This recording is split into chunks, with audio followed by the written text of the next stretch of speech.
साहित्यिक सफरनामा प्रोग्राम देख रहे सभी दर्शकों का स्वागत है।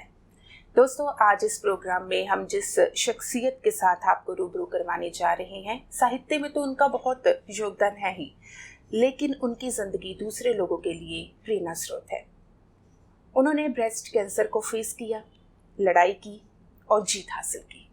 इसी के साथ ही वो सिंगल है और सिंगल बाय चॉइस है। तो आज हम उनके साहित्य के साथ साथ उनकी ज़िंदगी के कुछ पन्नों को पढ़ने की कोशिश करेंगे। मैं बात कर रही हूँ मैडम डॉक्टर शशि प्रभा की। मैडम, आपका बहुत बहुत स्वागत है।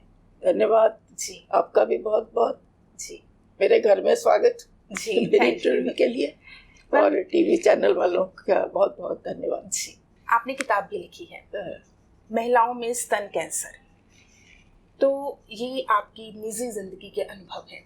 तो वो हालात कैसे थे जब आपको ब्रेस्ट कैंसर हुआ था? तो कैसे वो फाइट किया आपने, कैसे कम बैक हुई? उम्र मेरी ना 57 साल की थी जी। 2006 में। जी। तो पता चला तो फाइट तो पता था कि है, तो फाइट तो करना ही था। तो कोई ऐसी बात नहीं थी। मुझे पता चला जब पीजीआई में इलाज शुरू करना था, मैं गई थी चेकअप कराने और अकेली गई थी, क्योंकि मुझे शुरू से अकेली रह रही हूँ, तो मुझे अपने आप को पता है कि मैंने फेस करना। तो पता चलने के बावजूद भी जब कीमो लगनी थी, मुझे किसी ने बताया कि बाल झड़ जाते हैं। तो मैंने बाल कटवा लिया, पहले ही कटवा लिए थे। अच्छा। छोटे करा लिए। उसके बाद फिर कीमो लगनी शुरू हुई। कीमो का जो टाइम होता है ना, वो थोड़ा टफ होता है। 6 कीमो लगी। 4 कीमो में मेरी किस्मत ने, मेरी विल पावर ने मेरा इतना साथ दिया। 4 कीमो के बाद, जो पहले कीमो लगी थी, सर्जरी बाद में हुई, तो कीमो में ही मेरा डिसॉल्व हो गया था। जी। फिर सर्जरी हुई, उसके बाद रेडिएशन हुई। तो अब 17 साल हो गए हैं, ठीक ठाक है, कोई समस्या नहीं है। और इन दिनों में मेरी एक स्टूडेंट थी, उसको पता चला, उसने फोन किया, तो उसको वो रोने लगी। मैंने कहा मैं तो रोई नहीं हूँ, तो क्यों रो रही है? मैंने ये सोच लिया था कि जो होना वो तो होना ही जी, है ना। तो हमें अपने आप को तैयार करना पड़ता है और ये सोच लेना चाहिए कि मैं नहीं होंगी तो दुनिया थोड़ी रुक जाएगी जी। तो ऐसी कोई बात नहीं होती है। जब हम कोई समस्या आ जाती है ना, तो अपने आप अंदर से ताकत भी आ जाती है। मैम, अगर ना किसी इंसान को थोड़ा सा बुखार भी होता है ना, तो वो चाहता है कि उसके ना घर परिवार के जो सदस्य हैं वो उसके पास बैठे रहें, उसका ख्याल रखें, उसको कभी खाने को दे, कभी पीने को दे। तो आप अकेले रहते थे शुरू से और आप अकेले जाते थे? कीमो करवाने नहीं अकेली जाती थी। मेरे भाई यहीं पे है जी, मेरे परिवार 2 भाई है जी, यहीं पे है। उन्होंने मेरा बहुत साथ दिया। हमारी फैमिली में कोऑपरेशन बहुत है। साथ किसने दिया? मेरे भाइयों ने, भाभियों ने, मेरे मम्मी भी थे उस टाइम जी। तो मैं ना हमेशा, मैंने बताया कि मैं सोशल सर्विस करती हूँ जी, बच्चों के लिए काम करती हूँ, और मेरे पास हमेशा कोई ना कोई बच्चा भी रहता है। अच्छा। मैं उनको घर में रख के पढ़ाती हूँ बकायदा। अच्छा। रेगुलर पढ़ाती हूँ जी। स्कूलों में जाते हैं, इवनिंग में मेरे पास रहते हैं जी। तो लड़की थी मेरे पास एक उन दिनों, वो बीए करके गई मेरे पास से जी। तो मेरे मम्मी थे और मेरे भाई। तो लेकिन बावजूद इसके कि मैं अपने आप को ऐसा कभी मैंने महसूस नहीं किया कि मैं अकेली हूँ, क्योंकि मैं अकेली हूँ ही नहीं, मैं एकल हूँ जी। एकल होने में और अकेले होने में बहुत फर्क होता है। कई बार आप परिवार में भी होते हैं तो भी आप अकेले होते हैं, जब आपके साथ इमोशनली कोई नहीं होता। बिल्कुल। तो अकेलापन तो एक स्टेट ऑफ माइंड है। तो अकेलापन मैंने कभी महसूस नहीं किया जी। सिंगल हूँ मैं, एकल हूँ जी, लेकिन मेरे को कभी किसी टाइम पे भी कोई समस्या जिंदगी में नहीं आई जी। और दूसरी बात, मैंने ये देखा है कि आपको बुखार भी हो जाता है, कोई तकलीफ होती है, जब आप अकेले होते हैं ना घर, तो आपके अंदर हिम्मत आ जाती है, आप उठ के चाय भी बना लेते हो। जब दिखता है कोई जी, तो फिर आपको लगता है कि कोई मुझे बना कर देगा। बिल्कुल। तो मुझे कभी ऐसी समस्या आई ही नहीं है जी। बहुत मेरे अंदर इस तरह की बहुत हिम्मत, मैं कर लेती हूँ जी, मैं मैनेज कर लेती हूँ जी। बहुत कुछ मेरे पैर में फ्रैक्चर हुआ, थाई में फ्रैक्चर हुआ, कैंसर हुआ, डेंगू हुआ, टाइफाइड हुआ, सब कुछ फेस किया है। तो लेकिन कभी कोई समस्या नहीं आई जी। मैम, आपको मजबूत बनाने में साहित्य का कितना योगदान रहा? मैंने कैंसर के बाद मेरी ना, कैंसर से पहले, ये 2006 में हुआ था ना, कैंसर से पहले मेरी 3 किताबें आई थी, बाकी सारी किताबें उसके बाद आई। और उन दिनों में भी मैंने लिखा है, और कैंसर के दिनों में जब मेरा इलाज चल रहा था तब भी मैंने लिखा है उन दिनों में। बहुत बड़ा आर्टिकल, 25 पेज का मैंने रिसर्च आर्टिकल लिखा, पंजाब की शिक्षा प्रणाली, ये उन दिनों में लिखा जब मेरा ट्रीटमेंट चल रहा था जी। और कविताएं लिखी, हॉस्पिटल पे कविता लिखी, अपनी तकलीफ पे कविता लिखी, तो वहाँ के वातावरण पे जी, तो सारा मतलब हिम्मत तो बहुत है। साहित्य आपको बहुत मजबूत बनाता है।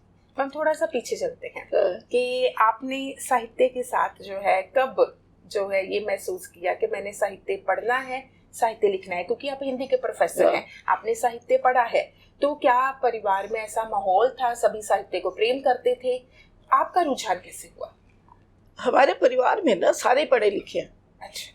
मेरे फादर का रुझान था, लिखते तो नहीं थे वो, लेकिन उनको पढ़ना अच्छा लगता था। उन्होंने बचपन से ही हमारे अंदर पढ़ने के लिए ना दिलचस्पी पैदा की थी। अच्छा। बचपन से ही हमारे घर में मैगजीन्स, अखबारें बच्चों के लिए तो वो आते थे, और बड़े होके भी वो हमें स्पेशल लाइब्रेरी से किताबें लाके देते थे, अच्छी किताबें। और मैं हल्का फुल्का नहीं पढ़ती, मैं सीरियस पढ़ती और थॉट पढ़ती जी। मुझे थॉट में ज़्यादा दिलचस्पी है, तो वो पढ़ती हूँ। तो मेरे फादर मेरे हेल्प करते थे, और ब्रदर्स को भी शौक तो है पढ़ने का, लेकिन लिखते तो नहीं है सारे। मेरा छोटा भाई लिखता है, मेरा भतीजा लिखता है थोड़ा बहुत, लेकिन मेरी तरह वो एस्टैब्लिश्ड तो नहीं जी। तो मैम, अभी तक आपने कितनी किताबें लिखी हैं, थोड़ा सा विस्तार अभी तक देखिए मेरी 13 किताबें हैं जी, जिसमें 10 मेरी मौलिक किताबें हैं जी, 2 ट्रांसलेशन है पंजाबी में, और 1 किताब जो है वो संपादन जी। मैम, एक किताब मैं पूछना चाहूंगी, मैं मुक्ता हूँ, तो इसके बारे में बताऊं। मुक्ता मेरे ख्याल से आजाद होना होता है। आजाद तो क्या ये आपकी जिंदगी पर आधारित है? मेरी जिंदगी से ये मोटिवेटेड है जी, मतलब ऑटोबायोग्राफिकल कह सकते हैं। इसमें 2 कहानियां साथ साथ चलती जी। एक तो मैं अपनी लाइफ में जो कुछ मेरी जिंदगी में हुआ है, जो मेरी सोच है, उसके साथ साथ फिर मैं इसके आगे एक मैंने काल्पनिक बेटी, एक कल्पना की है कि मेरी एक मानस पुत्री है।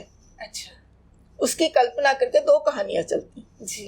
बीच बीच में मेरी कहानी चलती है जी, जो मैंने अपने जीवन में देखा अपने आसपास।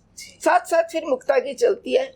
मैं कहती हूँ कि मैं अपने आप को ना कहती हूँ कि मैं विद्रोहिणी हूँ, लेकिन मैं धाकड़ विद्रोहिणी नहीं हूँ। अच्छा। कि मैं कुछ ऐसा भी करना चाहती थी जो वो मैं नहीं कर पाई, तो मेरी बेटी ने किया। अच्छा। वो काल्पनिक पुत्री है जिसने वो किया जी। मैं अकेली एकल हूँ, मैंने शादी नहीं की जी, लेकिन मेरी बेटी ने शादी भी नहीं की जी, उसने 2 बच्चे भी पैदा किए जी। मैं बच्चे नहीं पैदा करती, ये मतलब उसने किया जी।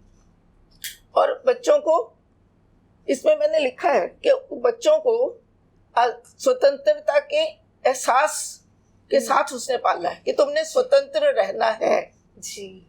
मतलब जैसे अपनी शर्तों में जिंदगी जीनी है, लेकिन कोऑपरेशन करनी, सहयोग भी करना है, सहयोग लेना भी है, लेकिन अपनी स्वतंत्रता को कभी गिरवी नहीं रखना जी। तो आप ये सोच, ये विचार, ये सोच कैसे आई? क्योंकि उस जमाने में तो माना जाता था कि लड़कियां अपने परिवार का ही कहना मानेंगी, तो उस पूरे माहौल में, उस समाज में आपने कहा कि मैंने अपनी स्वतंत्र जिंदगी जीनी है। ये फैसला आपने कैसे लिया और क्यों? इसके पीछे कारण क्या था? कुछ नहीं कारण, मैं अपने आसपास की जिंदगी देखती हूँ, इनको देखो, मेरी बहनों को देखा मैंने अपने आसपास के, मुझे पारिवारिक जिंदगी में कोई दिलचस्पी नहीं थी जी। और मुझे अपने पर्सनैलिटी, अपने व्यक्तित्व का पता था, अपनी सोच का पता था कि मैं शायद ज्यादा समझौता नहीं कर सकती जी। तो मुझे लगा कि नहीं, मेरे सोच पता क्या है, मेरी सोच हमेशा ये होती है कि पहले अपने आप को जानो, फिर कोई फैसला लो।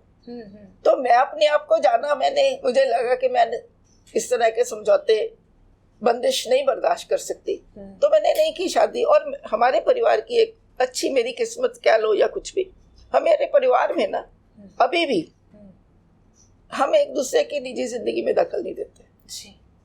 और मेरे फादर जो थे बड़े ब्रॉड माइंडेड थे। हमारे घर में कभी कोई बंदिश नहीं रही जी।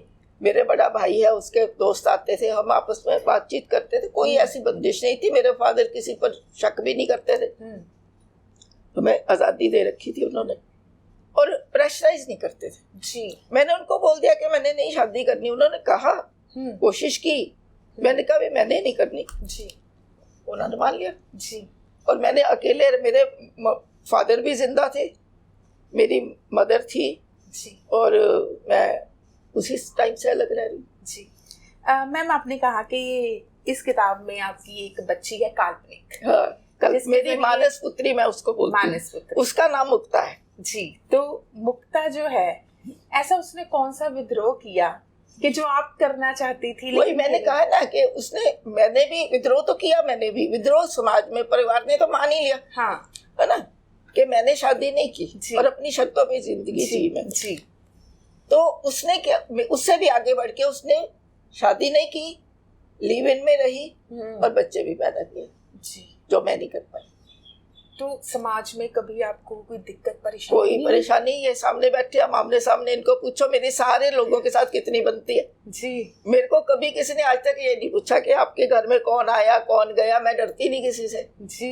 मैं कभी नहीं ये सोचती कि मेरे लिए लोग क्या कहेंगे, कभी सोचना भी नहीं चाहिए जी। लोगों के लिए थोड़ी जीना, अपने लिए जी। ये सारी चीजें जो है कैसे हुई? क्योंकि ना बहुत सारी लड़कियां चाहती हैं कि हम ऐसी जिंदगी जिए कि जिसमें हम अपनी मर्जी से कर सके, लेकिन उन्हें हिम्मत नहीं मिलती।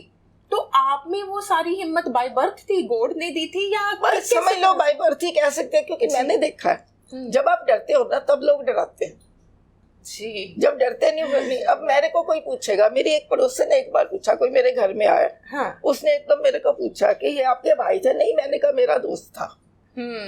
उसने उसके बाद पूछा ही नहीं कभी जी। तो अगर आप हिम्मत करते हो ना तो फिर कोई आपको कुछ नहीं कहता जी। दूसरी बात, आपका बिहेवियर सही होना चाहिए। आप अपने आसपास के लोगों से सहयोग करें, उनके साथ अपना व्यवहार अच्छा रखें, कोई आपको कुछ नहीं कहता और कहेगा तो उसकी अपनी मर्जी है जी। मैं तो नहीं किसी को पूछती कि आपके घर में कौन आया कौन गया, कब आया, कितने घंटे बैठा जी। तो मैं नहीं पूछती, मेरे को किसी को पूछने का भी हक ही नहीं है जी। बिल्कुल।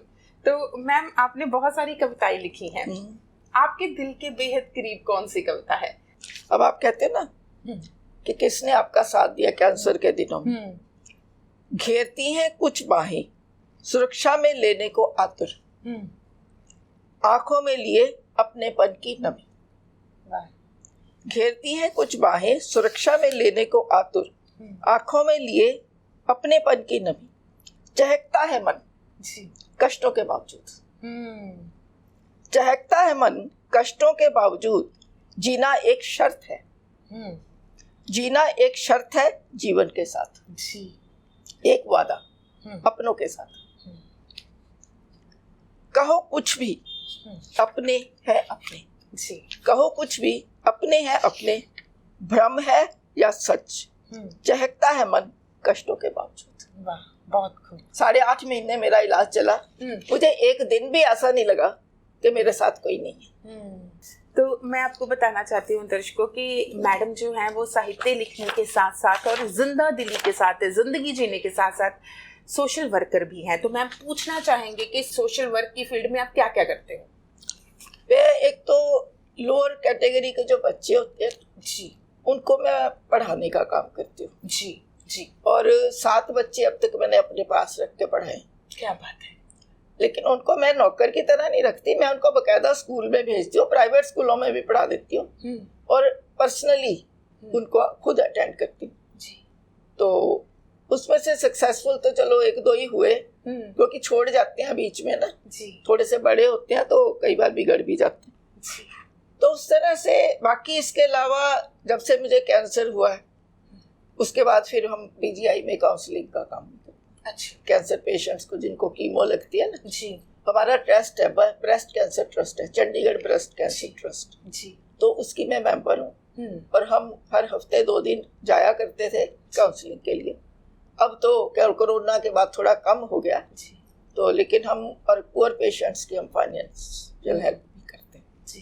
तो ये काम भी करते हैं और अदरवाइज मेरे जो आसपास की जितनी काम वाली है ना, जिनको कोई काम पड़ता है जी, तो वो फिर मेरे पास आते जी, करा देती हूँ, जिसका जो काम मैं कर सकती हूँ वो करवा देती हूँ।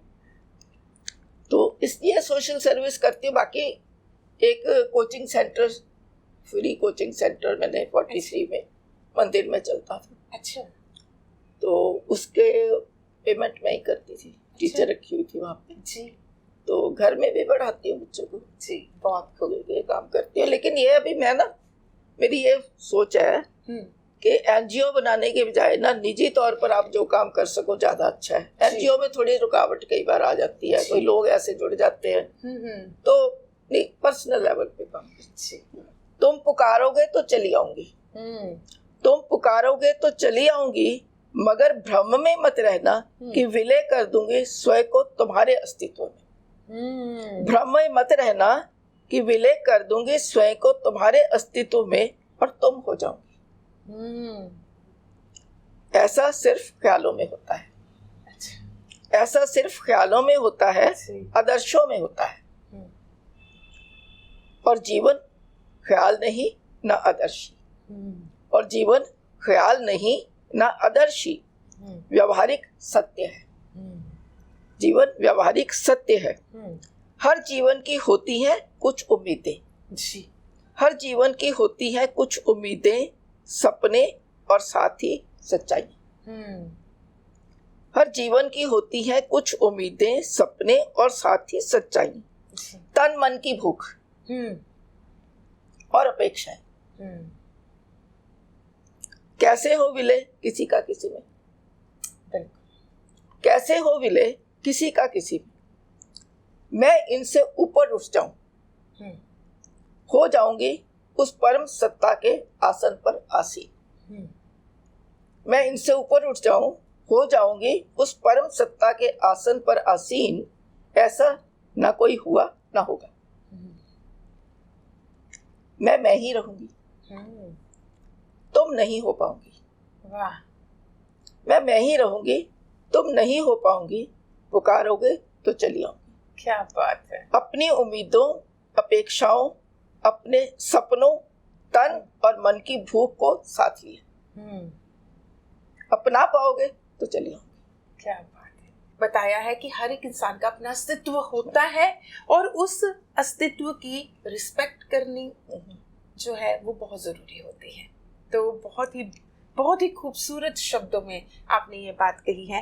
तो मैडम, आप साहित्य लिखते हैं, आप सोशल वर्क करते हैं और साथ में अपनी जिंदगी के बहुत सारे जो लम्हे हैं आपने उन लोगों के नाम किए हुए हैं जो आपके साथ खड़े हैं बिना स्वार्थ के। तो मैम, इस पूरी जर्नी में, आपकी जिंदगी में कभी किसी चीज का कोई मलाल हुआ, कुछ लगा कि कुछ अधूरा रह गया? कोई मतलब ही नहीं है, कुछ भी नहीं जी। क्योंकि मैं ना, देखो, मैं कभी ना कुछ छुपाती हूँ किसी से और ना ही मैं मतलब कुछ ऐसा महसूस, ना कोई मतलब ऐसा कुछ नहीं है कि ये नहीं करना वो नहीं करना, जो मेरा मन करता मैं कर लेती हूँ जी। मैं अपने आप से बहुत प्यार करती हूँ। सबसे मुझे ये लगता है पहला प्यार अपने आप से, उसके बाद किसी कोई और जी। अपने माध्यम से ही मैं दूसरों को देखती हूँ। तो मैं कहती कि अगर मैं रहूंगी तभी मैं दूसरे के लिए कुछ कर पाऊंगी ना। बिल्कुल। अब आप इनसे पूछ रहे, मैं ना खाने पीने का मुझे बहुत शौक है, बनाने का बहुत शौक है, खिलाने का शौक है जी। तो मैं कभी सुस्ती नहीं करती, खाना अपना खुद अच्छा से बनाती हूँ जी। शौक से बनाती हूँ, शौक से खाती हूँ जी। तो कोई मलाल नहीं है। बाकी देखो, दोस्तियां भी होती हैं और उसमें छुपाने वाली भी कोई बात नहीं होती है। कोई कमी जिंदगी में है ही नहीं जी। तो वाकई ही मैडम की जो बातें है ना, वो इंसान को जिंदगी जीना सिखाती हैं कि बिल्कुल प्रेरणा देती हैं कि इंसान जो है ना, जब पैदा हुआ है तो सबसे पहले उसे अपने आप से प्यार करना चाहिए। क्योंकि हम जो है ना क्या करते हैं अपनी जिंदगी में कि हम सबको खुश करने में लगे रहते हैं, लेकिन हम अपने आप को कभी खुश नहीं रख पाते। हमने इसको भी खुश करना है, उसको भी खुश करना है, हमने सबकी नजरों में अच्छा भी बनना है, लेकिन क्या होता है कि धीरे धीरे जो है हम खत्म हो जाते हैं, हम मर जाते हैं, हम खत्म हो जाते हैं। हम एक ऐसी और दूसरे फिर भी नहीं खुश होते जी। दूसरों ने खुश होना ही नहीं है। उन्होंने कोई ना कोई गलती, कोई ना कोई बुराई कर ही देनी है।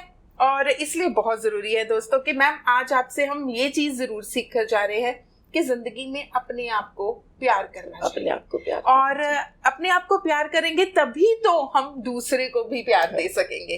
तो मैम, आपने कीमती समय दिया और हमें जिंदगी का एक अहम पाठ पढ़ाया, इसके लिए बहुत बहुत शुक्रिया। बहुत शुक्रिया आपका भी जी। यहाँ आए आप, यहाँ आकर के घर में आपने हमारी बात सुनी जी। और मैं चाहूंगी कि लड़कियों के लिए मेरा जीवन जो है ना जी, लड़कियों के लिए एक प्रेरणा भी होना चाहिए और लड़कियों को एक संदेश भी है कि कभी जिंदगी में डर के नहीं रहना जी। किसी भी हालात में डरना नहीं है, जो आपका मन करता है आप करिए, लेकिन अगर कोई हालात ऐसे आ भी जाते हैं ना, तो ऐसे भी मैं मर जाऊंगी, लेकिन कुछ भी नहीं, आप अच्छे दिन भी निकल जाते हैं, बुरे दिन भी निकल जाते हैं। थोड़ा सा धैर्य जी, धीरज रखना चाहिए और हर सिचुएशन को फेस करना बस जी। वाकई ही दोस्तों, बहुत ही खूबसूरत संदेश मैम ने दिया है। इसी के साथ और इसी आशा के साथ कि हर एक इंसान जो है अपनी जिंदगी को जिंदा दिली के साथ जिएगा। आज के प्रोग्राम में इतना ही, फिर मिलेंगे। धन्यवाद।